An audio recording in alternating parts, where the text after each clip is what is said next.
Okay, so here are some of the tools you're going to need for your oil change on a 2014 Dodge Grand Caravan. I believe the Town and Country is the same exact. So I have a 1/2-inch socket, 3/8 ratchet, 15/16 socket with a 1/2-inch ratchet, a pick to take your O-ring off of your oil filter canister, and the light. That's pretty much it.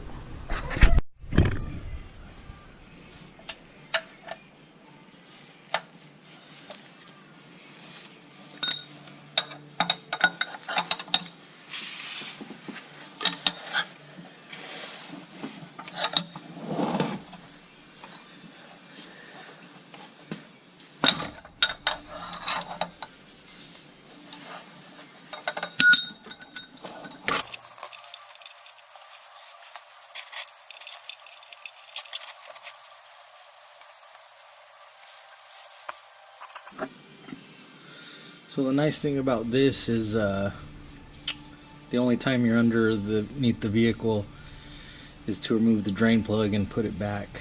The oil filter change out is going to be up top, so we'll get to that shortly. Alright, so once it stops draining, you could thread in the bolt just a little bit. Make sure you clean up all around it as best that you can. Get your ratchet on there.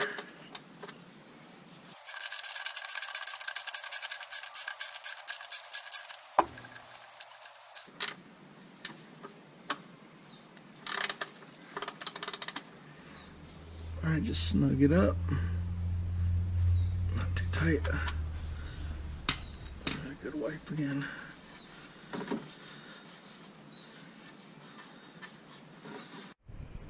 Okay, so when you pop the hood, your oil filter housing is actually going to be right there with that plastic molded nut right on top. So that's what you're going to use your ratchet in the 15/16 socket.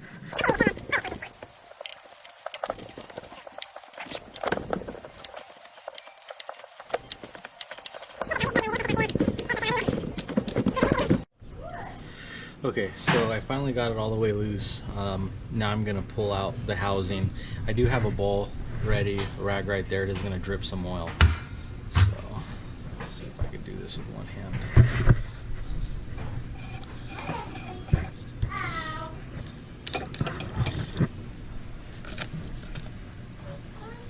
Alright, didn't even drip that much. Good to go. Okay, so this is the oil filter. In order to remove it, you just pretty much pull it straight out. Pull it straight out.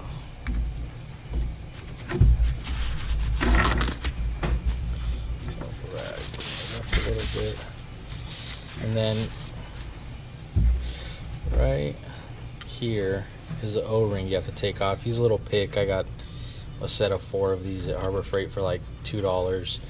So just grab it, lift it straight out. There comes the O-ring.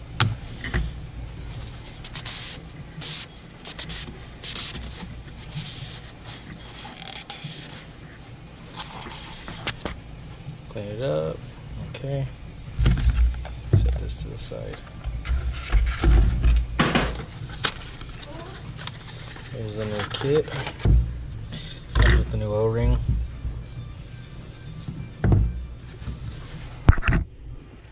Just clean up the O-ring.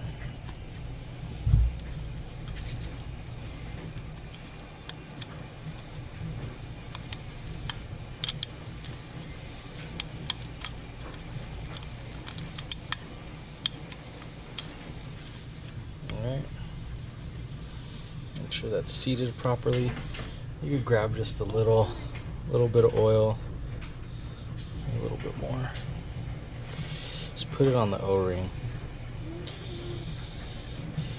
you just want this to have a little bit of lubricant, so when you're tightening it back in, it does, you know, if the housing's dry and the O-ring's dry, it could bind up, disfigure it, push it out of its way, so then that can cause a leak. So just like every other oil change, any type of filter, you do want to have this a little bit lubricated.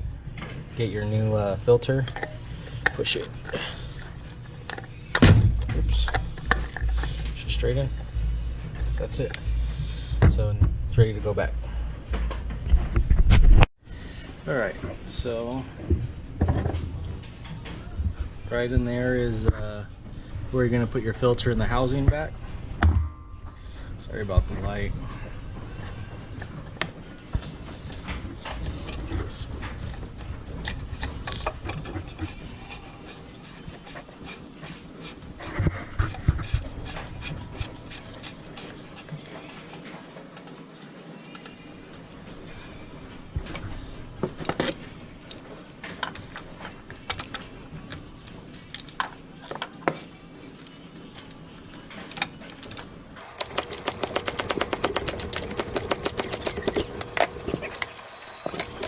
Too tight.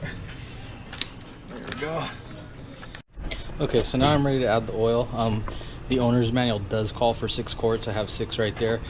I have my funnel, and you do want to put the car back on level ground when you go to fill it up. So I took my jack out, my jack stand, and we are ready to fill it up.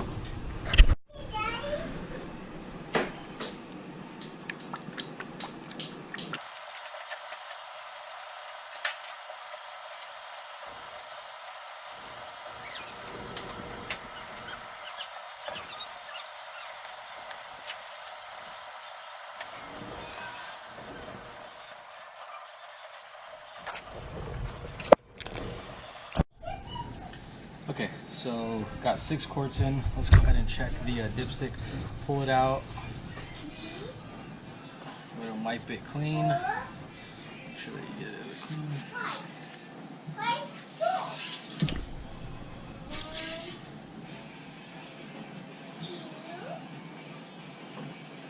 Yep, right at the full mark. Okay, so this is what we've been getting when you turn on the power.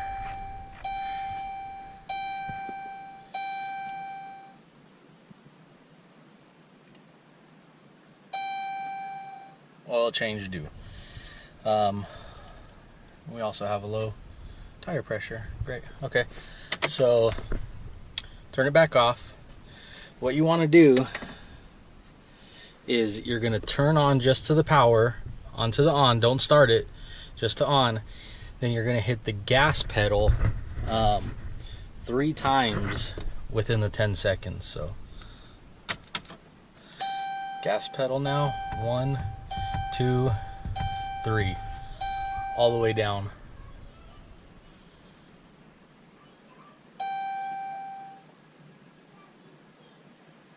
See, no more oil change due. The only thing that does come up is the low pressure tire one of my tires have, so I will be putting air in that tire as well. But that covers it. That's all you needed to do is get under the vehicle to drain the oil pan. Then once you button it back up, drop the vehicle, put it level, then your oil filter's on top in the canister. Take that out, put the new filter in the new O-ring, put it back, tighten it. 6 quarts of oil.